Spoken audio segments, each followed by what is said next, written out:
ফাউন্ডেশনের সকল দর্শক শ্রোতা ভাই বোনদেরকে আন্তরিক মোবারকবাদ ধন্যবাদ জানিয়ে আজকে প্রথমেই বায়ানু দারসিল হাদিস থেকে একটি হাদিস, যেটা বাইহাকি শরীফে বর্ণিত সাহাবী ইবনে উমর রাদিয়াল্লাহু তাআলা আনহুমা থেকে বর্ণিত। রাসূল করিম সাল্লাল্লাহু আলাইহি ওয়াসাল্লাম ইরশাদ ফরমান, আল ইকতিসাদু ফিন নাফাকাতি নিসফুল মাঈশা ওয়াত তাওয়াদ্দুদু ইলান নাসি নিসফুল আকলি ওয়া হুসনুস সুয়ালি নিসফুল ইলমি।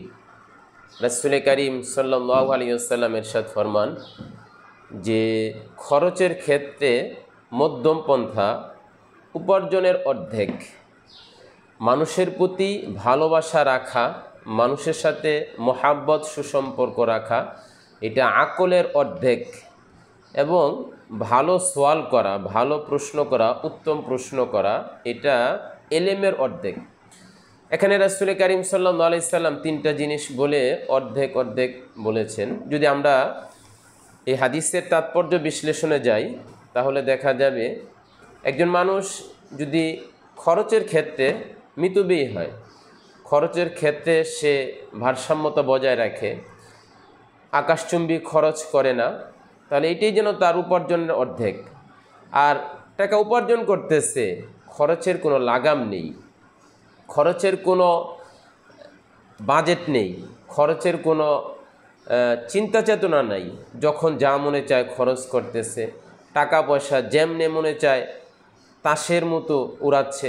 তো এক সময় দেখা যাবে ব্যক্তি লাখ লাখ টাকা কামানোর পরেও, কোটি কোটি টাকার মালিক হওয়ার পরেও সে বিপদের সম্মুখীন হবে, সে অর্থনৈতিক সংকটে পড়বে, সে দুনিয়াবি স্বাভাবিক চলাফেরা করার ক্ষেত্রে বাধার সম্মুখীন হবে। এই জন্য রাসূল করিম সাল্লাল্লাহু আলাইহি সাল্লাম বলেছেন যে খরচের ক্ষেত্রে মিতব্যয়ী, খরচের ক্ষেত্রে ভারসাম্যতা, এটা উপার্জনের অর্ধেক। অনুরূপভাবে মানুষের সাথে মহাব্বত রাখা, মানুষের সাথে ভালো সুসম্পর্ক বজায় রাখা, এটাও বিবেকের অর্ধেক। অর্থাৎ এটাই কামনা যে একজন মানুষ আরেকজন মানুষের সাথে ভালো আচরণ করবে, ভালো ব্যবহার করবে।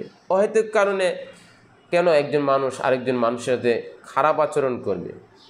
আল্লাহ মানুষকে যেই আকল বিবেক দিয়ে অন্যান্য মখলুকাত এর মধ্যে পার্থক্য সৃষ্টি করেছেন, সেটা বিবেকের কারণে। সুতরাং ভালো আচরণ করা, ভালোবাসা, সুসম্পর্ক বজায় রাখা যেন এটা বিবেকের অর্ধেক। আল্লাহ যেই বিবেক মানুষকে দিয়েছেন, হাদিস শরীফের সামনে আসবে, আমরা আলোচনা করব। রাসূল করিম সাল্লাল্লাহু আলাইহি সাল্লাম বলেছেন যে ওই ব্যক্তি প্রকৃত মুসলমান যার হাত এবং মুখ থেকে অপর মুসলমান নিরাপদ থাকে। সুতরাং বোঝা যায় মানুষের সাথে সুসম্পর্ক, মহাব্বত, ভালোবাসা রাখতে গেলে হাতের খারাপ আচরণ থেকে, মুখের খারাপ অনিষ্টতা থেকে অন্যজনকে হেফাজত করতে হবে, বাঁচাইতে হবে।